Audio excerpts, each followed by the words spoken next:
Shoot, Mare, naloka ako sa regalo ni Ate Vicky. Hindi ko alam kung ano ba yung matatakpan ko dito. Hindi naman sugat yung kifi ko, pero akala mo band-aid to. Kung may tuwang-tuwa man ngayon, sugar daddy ko na yun. Nakita nyo naman, kabod na lang sumipag.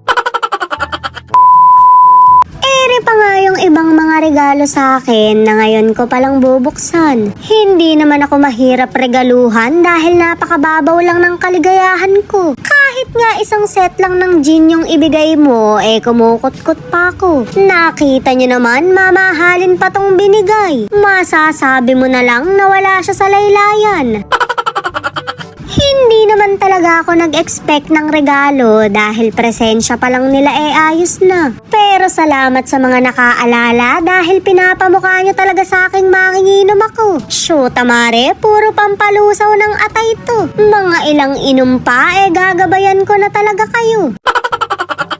Eri nga yung regalo ni Ate Vicky na pinagkakatago-tago niya. Habang inaabot sa akin, may halong kilig pa. Grabe, Mare, ako yung may birthday pero parang yung sugar daddy ko yung niregaluhan niya. Siya kasi yung mas matutuwa dito dahil akala mo band-aid to. San mo mapopwesto yung bulaklak mo? Baka kumagat na lang dito. May nagregalo nga sa akin ng bag pero hindi ko alam kung sino. Wala kasing nakalagay na pangalan kaya hindi ko matukoy. Wala na rin akong matandaan nung nagkakaabutan. Busy na kasi ko sa pakikipagplastikan. Pakikipag-inuman. Bilang giver na tao, masarap din palang makareceive ng regalo. Ganito pala yung pakiramdam kapag ikaw naman yung binibigyan. Pero kahit pala regalo naman ako, hindi ako nag-e-expect ng kapalit. Sa sobrang hirap kasi ng buhay, ipagpasalamat mo nang naalala ka. Biruin mo yon kahit plastic ka.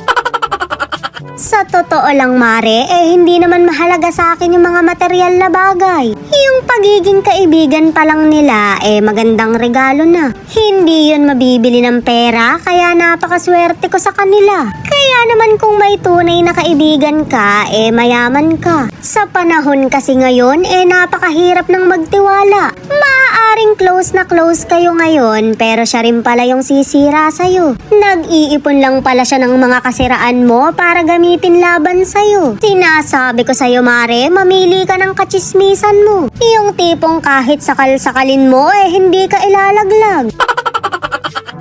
Nga yung regalo ko sa sarili ko pero hindi iPhone to. Props lang yung lalagyan dahil libro talaga to. Ngayon kasing tumatanda na ako, mas gusto ko nang alagaan yung peace of mind ko. Tsaka na yung atay, Mare, dahil hindi ko pa kayang lubayan.